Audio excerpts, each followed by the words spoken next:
Hey, yeah, hey, it's the boat crew, and we always winning. Hey, go against us, I don't recommend it. Hey, it's the boat crew, best up in the business. It's the boat crew, repping for the city. Macking on and off the field like Khalil. They hate on us cause we keep it too real. I'm talking smack like Phil Rivers in the field. Oh, you mad again cause we kept it real? Why you mad? Hey, I'm talking smack, I feel like Uncle Dave. Hey, I bring the pain, I feel like Derwin James. I could run and gun, I feel like Herbo down the lane. I feel like LT the way I'm stiff arming these lanes. We just wanna win, we just wanna win, yeah. Ay, we just wanna win, we just wanna win, ay. Putting on for the city, putting on for the city. We just wanna win, we just wanna win, yeah. Hey, everybody, welcome to another edition of the Bolt Crew podcast. Dave Palais, Josh Palais, and Mario Heron talking to you on a Monday today. So, again, this week's shows, we'll change it up a little bit. Normally we go, look, here's now that we're in the football season. The show's starting after game one. We'll go Tuesday, Thursday, Sunday. That is our goal. If we move them around, guess what? You'll never miss a show if you subscribe to the show. So I want you to subscribe and like the show, and then you'll never miss one. We always appreciate everyone in the comments. You guys make a big part of what's going on with us. But we're really close to the start of the season. Now that we're done with the preseason, guys, and the final preseason game is over, and I'll be honest with you, it's the one I watched the least amount of. We knew they're kind of just playing it out. One of those where, hey, guys who wore that Charger uniform in that last game, they can tell their family, hey, guess what? I was a member of the Los Angeles Chargers at one time, and I played in a game, and then they will be watching the season the same way we're going to be watching the season. Unfortunately, that's just the way it goes. That's why preseason games are an absolute disaster and a complete waste of time. But the final score of the last game, 49ers 30, Chargers 23. Chargers will start the regular season on a Friday on September 5th in Brazil against the Kansas City Chiefs. And we are off and running for the 2025 season. I know we're all excited. At the same time, guys, I want your opinion on what you thought of the preseason, but also has your opinion changed on this team and the rest of the NFL? Like, I felt all morning long, hey, I want to redo my predictions of what I thought was going to happen for this season after things have gone about. Really? You feel differently today? Which predictions are you talking about? How far along ago? Okay, well, I'm looking at all the teams. Like, we're talking playoffs and everything. I think I made a really foolish statement on the Tennessee Titans. All right, I went all crazy and so the Titans were going to win that division this year. That was going to be my shock of the NFL. That's just ridiculous. That's just something to say. I don't think the Titans are going to do anything. Cam Ward is not ready as a legitimate NFL quarterback. We're going to see some rookie bumps. And what I mean is I don't see at a Cam Ward what I saw at a Jaden Daniels. And it's not because Cam Ward stinks. I just don't think he has anyone around him to help him. And that goes from every position on the field. So the number one pick in the draft, I think, is going to struggle. Look, Caleb Williams struggled too as the number one overall pick a year ago. But he, to me, had a lot more weapons than Cam Ward. So Titans aren't winning the AFC South, the division nobody cares about. I mean, it's foolish to say that they're going to be better than the Texans or the Jaguars. Maybe they'll be better than the Colts, but that's about it. Okay, I thought you meant Chargers predictions. Think that no, I'm talking about entire NFL because I know Okay. we always bet on everything. Somehow I'm going to end up beating 3 boxes of Lucky Charms because I said the Titans are going to win the division. And I want to take it back before I pay the price. You can take it back. Season hasn't started yet. I'm gonna talk about the Chargers though. Things that I feel going into the season. I'm calling it how it is. It couldn't have gone worse in some ways, right? From an injury realm, right? You have Rashawn Slater out for the year, right? That is the second biggest blow the team could have sustained. Najee Harris, horrible eye injury, right? But it looks like he might actually play against the Chiefs, which to me would be a miracle, Mario. Would be. If he's able to play. I saw him playing catch with Amari Hampton on the sideline. I think it was a tennis ball they're throwing back and forth, and Najee was catching him, so he can see at least a little bit. That's great news for the Chargers. But the Rashawn Slater injury to me is what really puts like a cloud over this offseason. Even though it was the preseason, it's still the offseason, and it sucks. I mean, that's just the thing that really kind of bothers me. The other thing that kind of bothers me too, Mario, is that Joe Ortiz sat on his hands in the offseason. I know there's nothing we can do about that now, but when you have a guy like Rashawn Slater that goes down, you really want to question, well, why didn't we get a guy like Drew Dahlman, a guy that was out there during free agency that we could have picked up? Why didn't we draft an offensive liner sooner than the 6th round in case we needed somebody to rotate on this line? I think that is going to be the biggest question mark heading into the season. And then throughout the season, it's going to be our biggest pain point because we're going to say, can we block? even in these preseason games, Mar, you watch them and you're going, this is a really bad offensive line. Are they going to be able to block for Justin Herbert? They're going to be able to block for Omarion Hampton. So for me, that's the negative. The positive is that I think Trey Lance might be decent as a backup. If we ever get in trouble and he has to get into a game, we're probably screwed anyway. But I like the way that Trey Lance played in this preseason. I love the way that Keandre Lambert-Smith played in this preseason. And I also love that everybody that talks about Omarion Hampton is saying he's the next big deal. I think Omarion Hampton is still going to be my pick for Rookie of the Year, even though the offensive line might struggle. But I'm really pumped about these rookies that we have for the team. I'm still just disappointed about Rashawn Slater, but that's a me problem. I need to get over that. I'm kind of with you, though. The confidence, I'd say, going into week 1 against the Kansas City Chiefs definitely took a hit. The Slater thing's a big problem. I know moving Alt to the other side is not that big of an issue. It's what he played most of his career and at Notre Dame. And it's not like the biggest thing, but Slater's one of the best tackles in the league, and that was the biggest strength of our line. And when one half of that is gone, that hurts us, especially when this Chiefs front just gets after you. That carried the team last year. Chiefs weren't that great offensively. They weren't leading every statistic in the world with passing yards and rushing yards. And you're like, oh my God, how are we going to stop this offense? It was, God, this defense has kind of been a problem. They're going to get after you and they're going to cause a lot of issues. And I don't feel that comfortable that we can stop this Chiefs front. I don't feel comfortable that Herbert's going to have a lot of time to throw football or that we're going to be able to get Hampton on the ground. And remember, this is an organization that hasn't beaten the Chiefs since 2021. I was still in college when the last time they beat the Kansas City Chiefs. That's insane. I was killing brain cells probably 5 out of 7 days of the freaking week. And that's the last time we beat the Kansas City Chiefs. Now we go into week 1. It's in a different country. It's on a Friday, not a Sunday. They impossibly are more pissed off going into this game. Their offensive tackle, Josh Simmons, is like who everyone's hyping up and like, you know, thinking that he's going to be the next big thing for this team. So Mahomes going to have all the time in the freaking world and he's going to be able to block Mac or Thule. Like that's a lot of this stuff, Dave, I'm pretty freaking worried about when we face the reigning, defending AFC West champions how many years in a row? Look, there are a lot of things I think to worry about with the Chiefs. They're the team you have to get by. Everyone in the division's thinking the same thing. Broncos are thinking it. The Raiders are thinking it. Chargers are thinking it. They had a great pick, right, with their offensive alignment, and they took Josh Simmons. Look, San Diego kid, too, which is very frustrating that here's a guy that probably as a kid was a Charger fan, and here he is now wearing the Chiefs uniform, and they have what they think is, their left tackle for years to come. I mean, everyone cannot stop raving about how good this kid is, and yet there he was taken into the first round. There's so many things about this team. I'll give you the positive first. I usually like to start with the negative, then I go to a positive to make you feel a little bit better about yourself. The positive is that we have a bunch of young guys on defense that are now a year older. A bunch of young guys that surprised us last year where now they should be even that much better. Now that they're experienced NFL players, they should be that much better. My concern at the same time on defense is what we've been talking about all along. It's like, is there a pass rush? And how do you attack teams in this league that have elite quarterbacks like the Chiefs in game 1 if you don't have a pass rush? I mean, are you just going to play a soft zone? I mean, what is the plan for the Chiefs and everyone else? Now, we think we have a great defensive coordinator, but it is tough to sit there and make a great meal when your ingredients aren't perfect.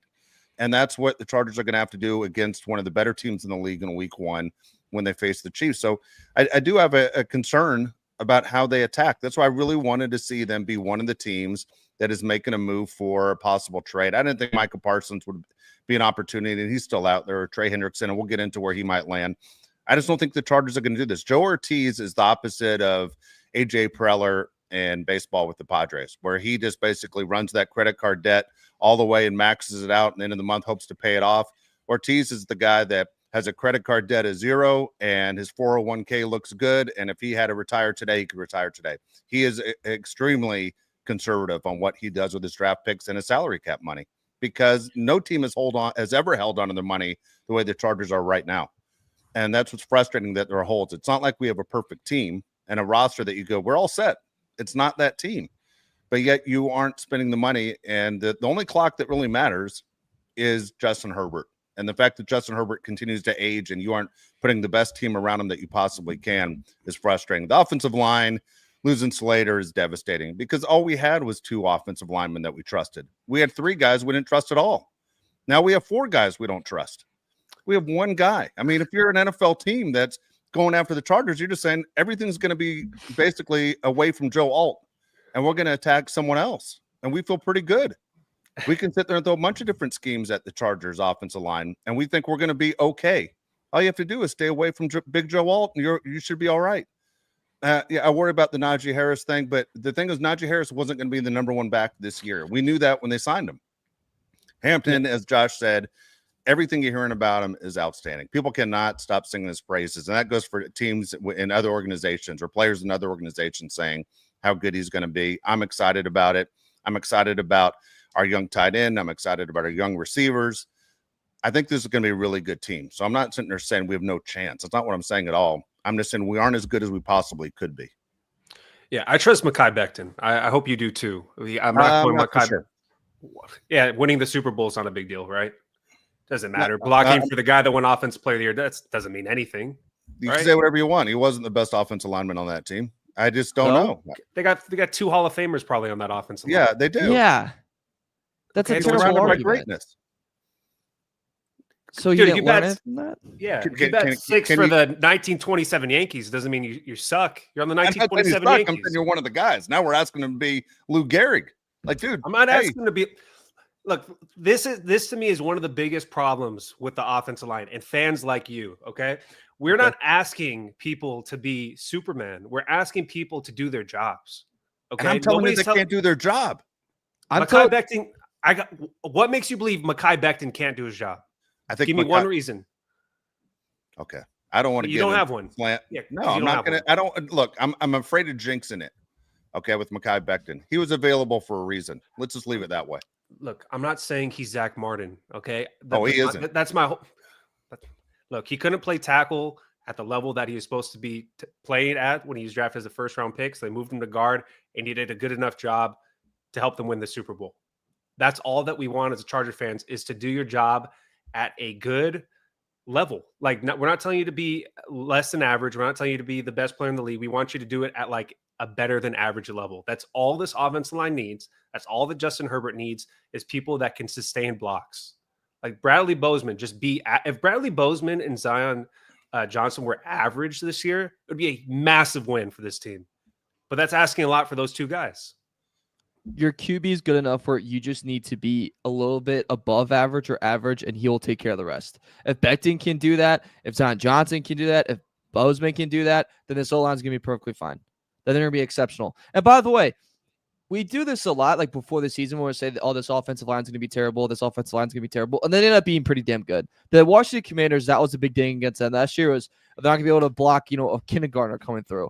Next thing you know, they're giving Jayden Daniels enough time, and he's making plays, he's making throws, right? So we do this all the time where we hype up this group so much, and it's really kind of hard to tell in training camp how good they really are. It's hard to tell before the season how good or like what's going to happen with it. And then next thing you know, the guys that are beast, and guys that aren't beast, or they get hurt, or just, crap happens, and then they end up on the wrong side of the ball or wrong side of the stick, or whatever the hell that freaking saying is, and you're screwed.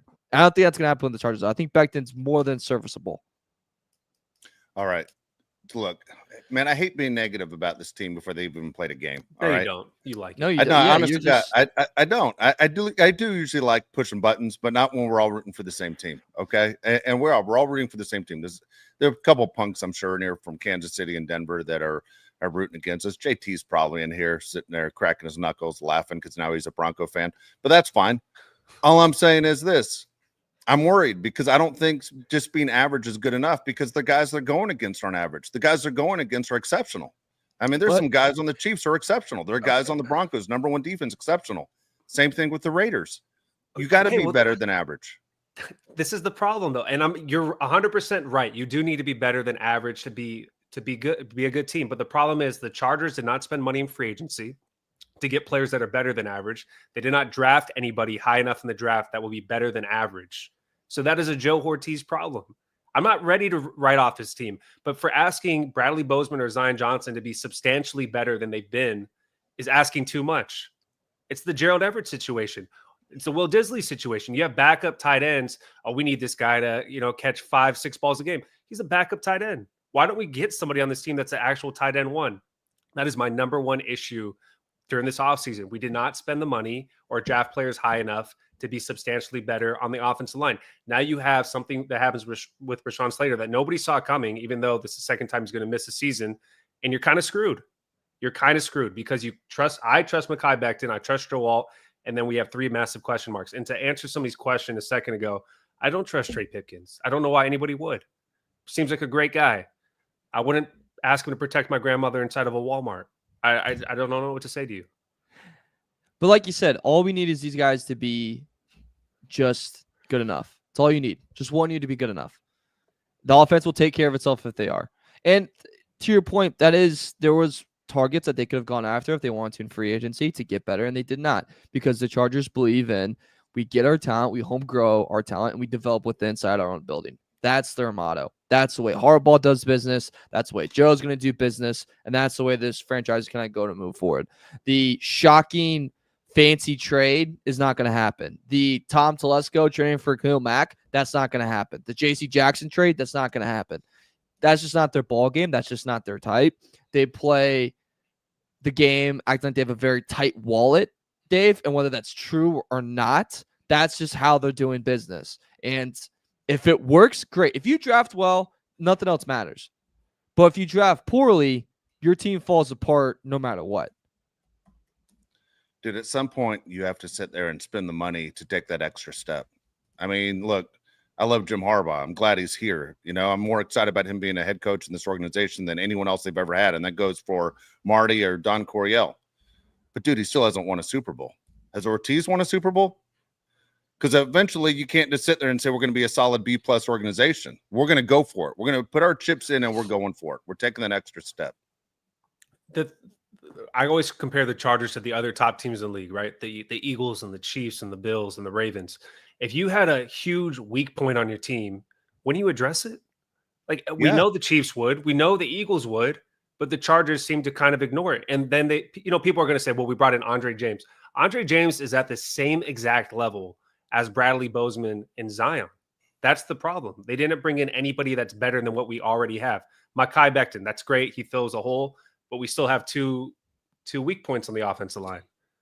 No other team that's competing for a Super Bowl is just ignoring the problem and saying, okay, we're fine. Even though this was a huge issue for all of last season, we're going to ride it out for next season as well. So I kind of agree, but kind of like the Buffalo Bills have a huge receiver problem. And I don't know if they've done enough to address that. I don't think they have, but they said Josh Allen won MVP. We probably could have made a Super Bowl run. I mean, they did make a Super Bowl run. They were almost there. But I don't know. I don't think they did enough either. Yeah.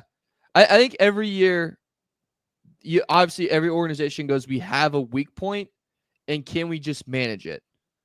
Right? Like the New York Giants, the Hard Knocks, the famous thing in there is, if they're going to trade for Burns, and the defense coordinator is like, well, I really love like a corner. And Joe's like, well, I'll play corner. Joe Sheen was like, who gives a shit? Who gives a crap? That's 3 shows now. Cussed. We need to get a tip swear jar for this show. Yeah.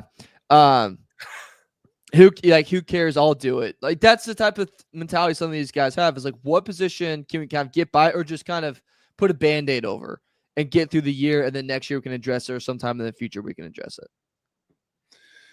Yeah. So here's the deal. I mean, there's nothing to do about it now. I saw someone write in the comments. Look, I'm not a Spanos apologist at all. That's not what I'm saying on this thing. But when people say Spanos is cheap, Spanos has spent the money. If Joe Ortiz said we're going to spend the money that's there, we have $100 million, we're spending it, Spanos would have spent the money. Obviously, Joe didn't think anyone was worth the money. It's a good way to obviously, ensure your job too, to never take that gamble, like the J.C. Jackson gamble, to say, hey, let's make the move.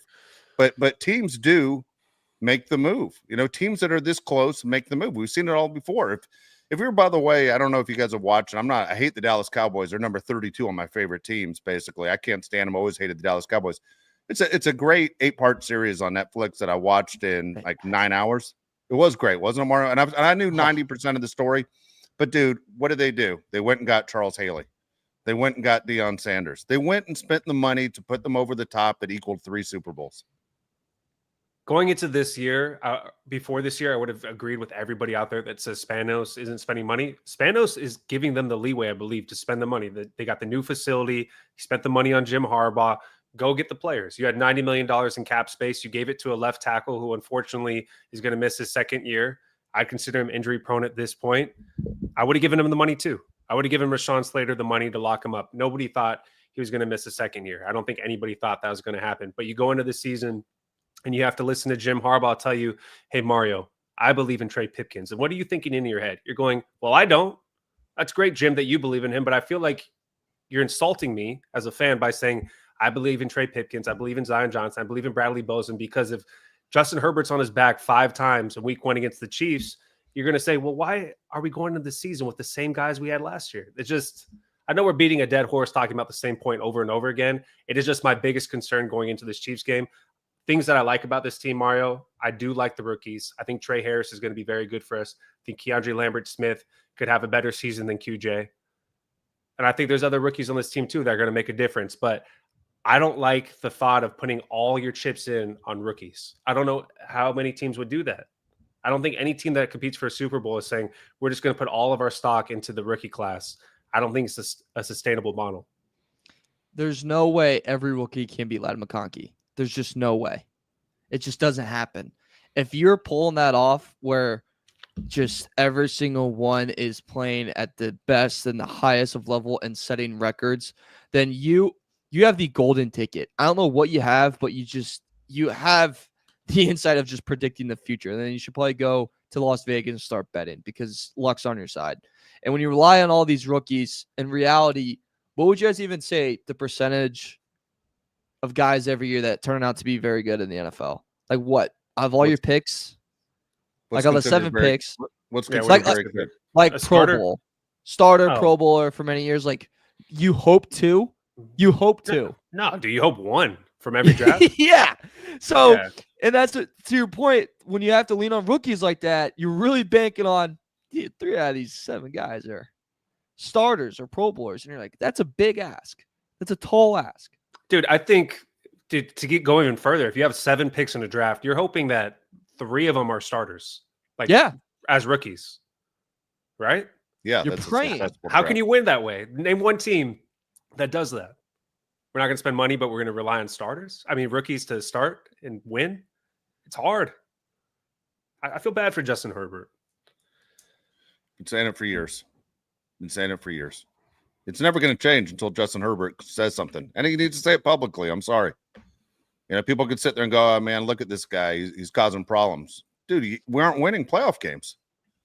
You know, again, I hate to be negative before the season starts, but the same things we were worried about in January, we're worried about today at the end of August. We're worried about the same thing, except guess what? We thought Slater was going to be healthy, and he's not. So I know we're jumping around as far as different things we wanted to talk about, but I just want to bring it up. Trey Hendrickson is a guy that could be moving teams. The team that right now that he's rumored to be going to is inside our division. All right. And that's the worst possible scenario, that we're going to see him twice a year. The team is the Raiders. So you have Hendrickson on one side, you have Max Crosby on the other side. That's the rumor, that the talk that Hendrickson would be going to the Raiders if he's traded. So if they got Trey Hendrickson, we'd all be pissed, right? The Raiders would have the best pass rush duo in the NFL, right? I put them right ahead of the Texans in front of Hunter and Anderson. They'd be the best in the league. They'd still be the 4th best team in the division, I believe. Agree. But for the Raiders, the things that they would have going for them in that scenario, they'd have the best edge rushing duo in the NFL. They'd have the best tight end in the NFL. And then they'd have what most people believe is the best rookie running back in the NFL. I think Omarion Hampton might be the best, but that's what other people think. That's a good starting point for the Raiders. I don't understand the Trey Hendrickson move for the Raiders, because I don't think at this point in his career, he should go to a team that's the 4th best team in the division. He's 31 years old. He should go to a team that's ready to win a Super Bowl. So I don't understand that for the Raiders, but the Raiders make bad moves all the time, Mario. Yeah, I think if you trade for Trey Hendrickson, you're a team that's one move away from Super Bowl contention. So like in that category, you have the Lions, you have the Bills, you have the Ravens, maybe the Niners. The Raiders, it just doesn't make sense. You're getting a guy that's 31 years old. You have to pay him a crap ton of money. You're giving up a lot of assets for that guy, and to lead you to what? Where does that really take you? He gives you a couple, maybe 1 more win, 2 more wins at the most. And if that good of a division, it doesn't make sense. And I think the Bengals said today that they talk started again on a contract extension. So honestly, guys, I'm more confident I think right now that Trey Hendrickson's a Bengal. By next week, I bet a contract's done. Parsons, Wow. I think, is a different story. I think Parsons is starting to hit a point of no return, but I think Trey's in Cincinnati come week 1, come next week. I really would love to see Micah Parsons moved. I mean, I just think Jerry Jones is not good as the GM. I mean, the fact that he's paying Dak Prescott all that money, because if he would have sit and paid him on time, he wouldn't have been paying him all that money as the highest paid guy in the league, which is insane. I'd love to see them mess this thing up. That being said, the Cowboys shouldn't be a team that we're concerned about until we have to face them in the regular season. The Trey Hendrickson thing, I'd just love to see him on the Chargers. I think he's more affordable than Micah Parsons, and we know George T doesn't want to make a trade. But for Hendrickson to go to the Raiders, I could see why they would do it. One is the Raiders are old as it is. I mean, look, the head coach is closer to 80 than he is to 70. At the same time, their defensive backs stink. So having the pass rush with Max Crosby and Hendrickson on there, it makes the defensive backs that much better because the guys obviously have less time to get open. It changes things as far as when you play the Raiders. Also, you have to worry about injury. I mean, both those guys, meaning Crosby and Hendrickson, are physical as hell. You're worried about your quarterback going into that game. Yeah, I mean, you'd have Trey Pipkins going against either Crosby or Hendrickson on every play. God bless America. It's not going to go well. One of the weirdest things that happened over the last 7 days was the trade the Commanders made with the 49ers, in my opinion, getting rid of Brian Robinson Jr., who to me is a very good running back, or at least around average. Austin Eckler in 2025 is the starting running back for a team that is trying to win a Super Bowl. Can anybody explain that to me? What's happening? Mara, go ahead. I thought he'd be at the NFL by now. 100%. Look, I don't understand it. This is Washington Commanders are a team where, since you think, and we talked about this before, but reiterate it, you think because they have Jaden Daniels, this is a very young roster. It is not. It is filled with guys on 2-year, 1-year deals that have been around the league for a very long time.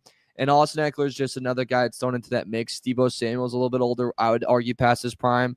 They have Zach Ertz that we can all say very confidently past his prime. Yeah. And you have other guys that are like Bobby Wagner's obviously a very good linebacker, but he's way past it. Von Miller's exceptional. He's way past it. Marshawn Lattimore is a good corner, but he's way past what he was, and he's come off an injury as well. The Commanders, I think, are going to regress. And I think getting rid of Brian Robinson was a bad move. And guys, like Dave, I don't understand the move in terms of keeping him in the NFC, especially trading him to Mike Shanahan, who, if he touches you if you are in Mike Shanahan's system, Kyle Shanahan. Who did I say before? Mike Shanahan. Shout out Mike. He's probably on a couple of pops right now, having a good time. But Kyle, as soon as you get into his system, you become a top 5 fantasy running back in this league. So you get touches and you get schemed right and you get a lot of yards. So that's a great move for Brian Robinson. But Washington, I would get into the AFC and far away from one of the smartest minds running the football. Yeah, again, you have to worry about McCaffrey, of course, breaking down. Yeah, it was a good move for the Niners. Straight out, it was great move for the Niners. It was a good move. What's funny is we're all getting for these get ready for these fantasy football drafts, and so I looked at ChatGPT and I just go, give me the top 10 picks for fantasy football 2025. Dude, Austin Eckler's in the top 10. It says. I go, what the hell? I go, this ChatGPT sucks. What? I go, is this 2022? What happened to my phone? And dude, Eckler keeps popping up on my phone. And I'm like, this is insane that Eckler, look, someone in our league wants to take him, go ahead. But overall, I'm like, what the hell is going on in Washington? You're right. There's some really old dudes. Look at Mario's the youngest one on the show. Mario, if you looked up when Bobby Wagner started playing in the NFL, tell me what grade you were in. You had to be like in 6th grade. I mean, what the hell, dude? The guy's been around forever. Von Miller's been around forever. You're a year off. You're a year off. I was in 7th grade. I just what about Von Miller? Was Von Miller been in the league longer or shorter than Bobby Wagner? Oh, he's way longer because he was the MVP in that Broncos Super Bowl. Yeah, the Super Bowl 50. This is Super Bowl 60 coming up. He was MVP in Super Bowl 50. Yeah. I mean, dude, 2011. Yeah. I was in 6th grade for that. That's crazy, dude. It's nuts. Anyway, that's where those guys are at. So, and here's the deal, man. Overall, I am super excited about what's going to happen with the season starting. Like, I just want to see games. I want to see what we have. As I said, the game against the Niners didn't mean anything, but it was pretty cool seeing the all-white Charger uniforms on the field. I hope they're back on that field this year in Super Bowl 60. I mean, how cool would that be to have them, playing in the state of California, playing in the Super Bowl would be awesome. It'd be great. Just to transition to another topic here. ESPN listed their 100 best players in the NFL. We also have the NFL rankings that are voted on by the players. We don't have the full rankings yet for the NFL players. We have 100 through 18, I believe, at this point. Just name some Chargers that were ranked by ESPN in the NFL rankings. Ladd is ranked number 94 in the NFL, number 100 by the NFL player rankings. Derwin James is number 89 by ESPN, number 54 in the player rankings, the highest rated Charger. And then you have Justin Herbert rated as the highest player Charger in the ESPN rankings at 35 and the NFL rankings at 56. Does it mean anything to you that Justin Herbert is ranked below Derwin James in the player rankings? Does that mean anything to you that he's in the mid 50s? What do you guys think about that? Mario, you want to go first? Yeah, I mean, I just think it feels right. I think we talked about it numerous times, but the thought process of Herbert is he's every scout's dream. He's every coach's dream. He just doesn't have the resume yet. He still has kind of more potential than what it is actually established. And I think his rating's perfectly fine where it is. It makes sense that he is the highest ranked Charger. I was pumped to see Ladd get thrown in there. Shout out to the kid, let's go. But I thought it made sense for Herbert, man. Yeah, the rankings, the only one that matters to me is the one that the players rank on. That's the one that matters to me. I don't care about ESPN's top 100. The players doing it's great. To be honest with you, they should do a top 100, and then they should do the quarterback separate. Let's all be honest, on every NFL fan, you can't afford to have your quarterback go out. Your quarterback goes out, it's over. Season's over. So, I mean, the quarterback has to be the number one guy on every single team. Put it this way, 15 of those guys, the only 15 quality quarterbacks in the world that can play this position. The Chargers are lucky to have one. So the fact Justin Herbert's not ranked in the top 15 doesn't make sense. It ruins an entire franchise if Justin Herbert goes down the way Rashawn Slater went down. So I think Kyler Murray was ranked like 99 in one of these. I'm like, Kyler Murray is pretty important. Might not be the quarterback that the Cardinals thought they're getting, but he's pretty important to that organization. So for me, it should be two separate lists. And overall, as we've said, that's not what's most important to us as a fan base. We just want to see trophies. We're at the point we got to see parades and trophies. Yeah. Do you guys have anything else you want to hit before? I know Mario has a heart out, so why don't we get to the comments? Okay, sounds good. Let's talk. Are you pushing the freaking bets the next show?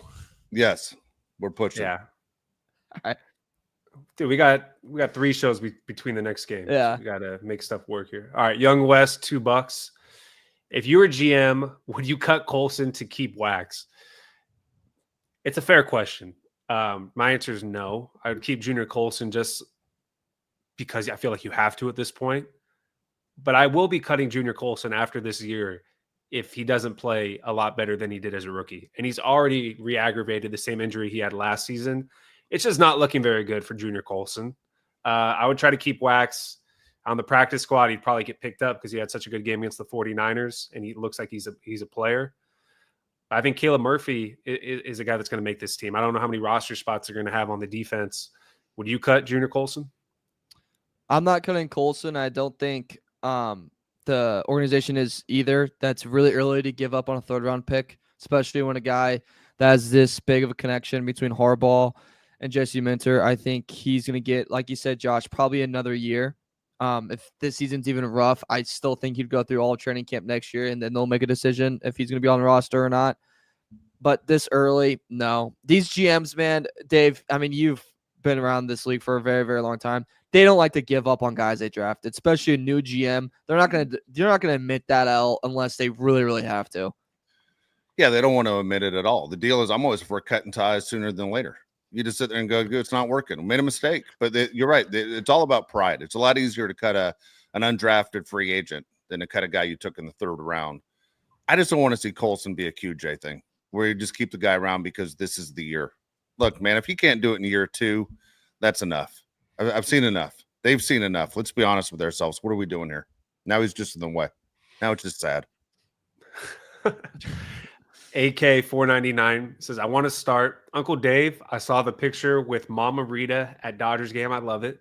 Josh is lucky to have great parents. God bless. Let's go. Wow. That's very nice. Super nice. So to update anybody who doesn't understand what he's saying, I was at the Dodger Padre game on Sunday, sitting right behind home plate. So it was in a Dodger jersey in San Diego.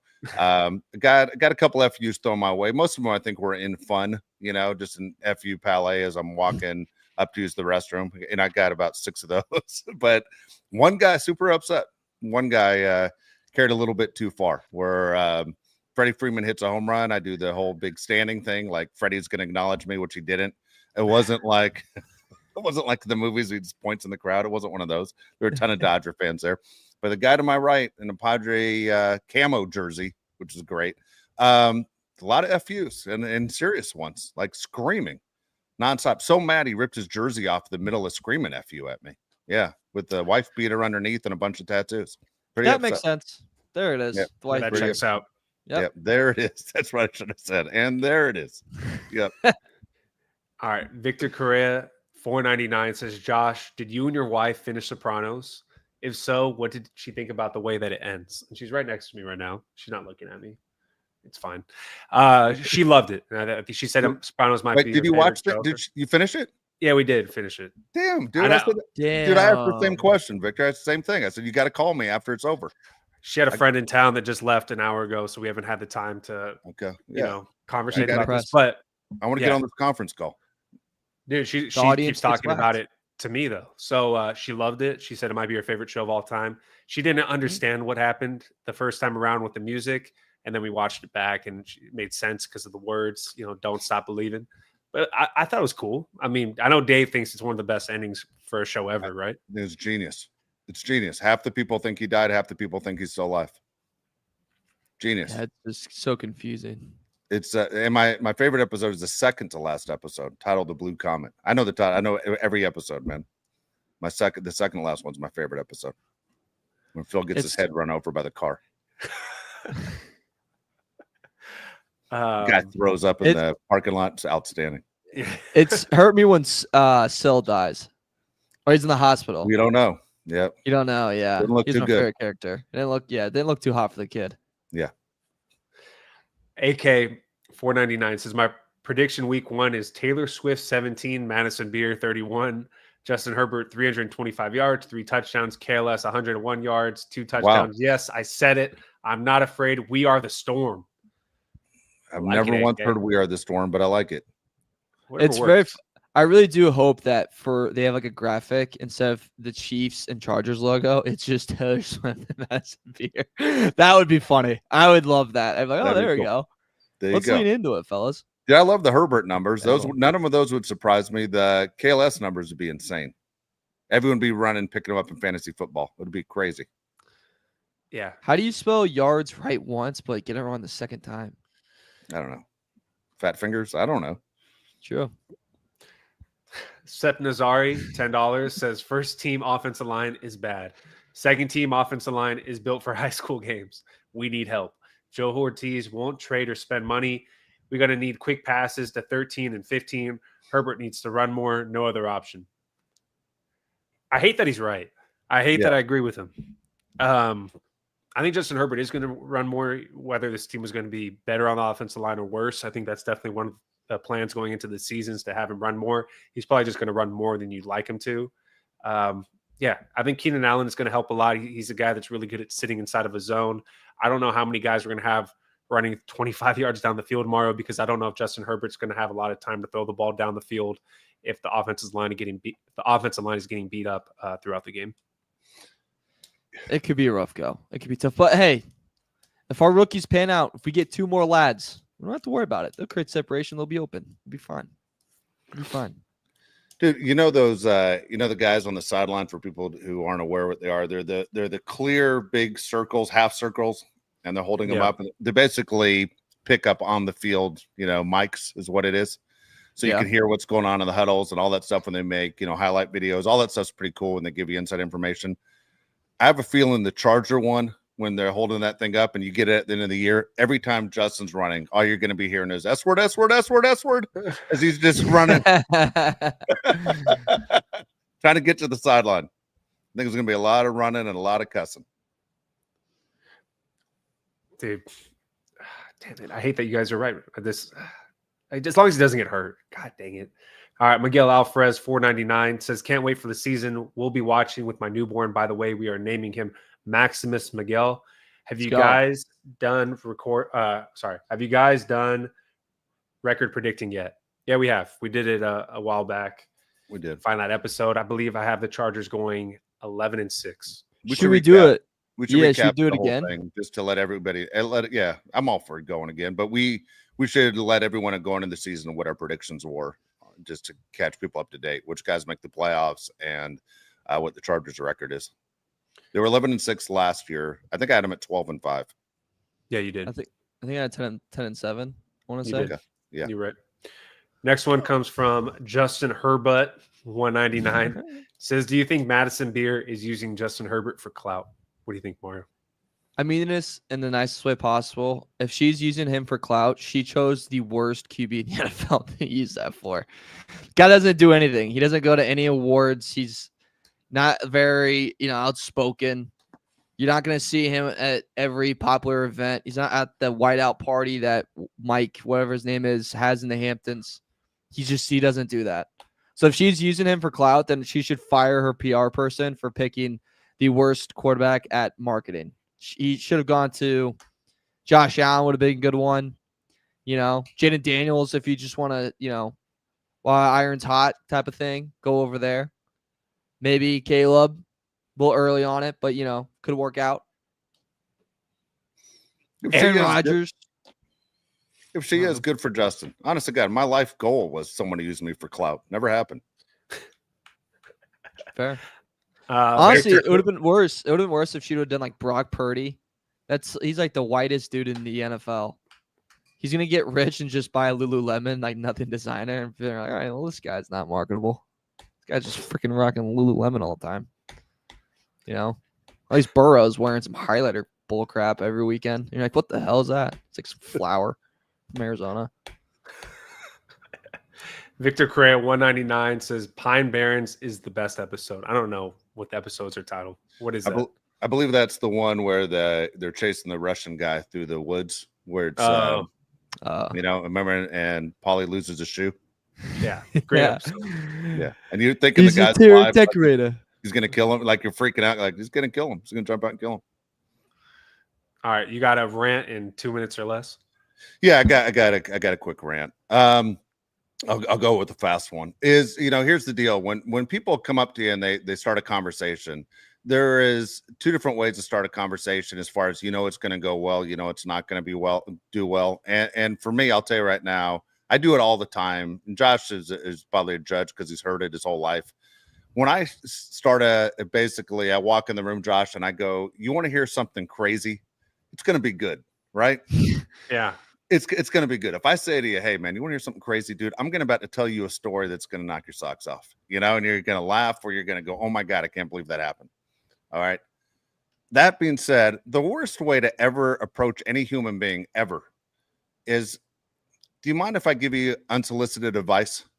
And immediately you're like, dude, I want to punch you in the face. Like right now, your mood, whatever it was, goes from 0 to super angry in that second. Nobody wants unsolicited advice, and no one wants to hear you say, can I give you unsolicited advice? Because it's not going to be good. It's going to be your biggest negative or fault you didn't even know you had. Dude, don't do that to anybody. Just say it. Just say straight out, you know what, man? Here it is. And then it's probably going to ruin a friendship because you're going to walk out of that room thinking, hey, I got that off my chest. That person's going to think you're the biggest jerk on the planet. And they want to punch you in the face, and they don't trust you from here on out. But to ever start off, can I give you some unsolicited advice is the worst thing you can say to any human being. It's on. I feel like there's worse things you could say. Definitely worse things you can say.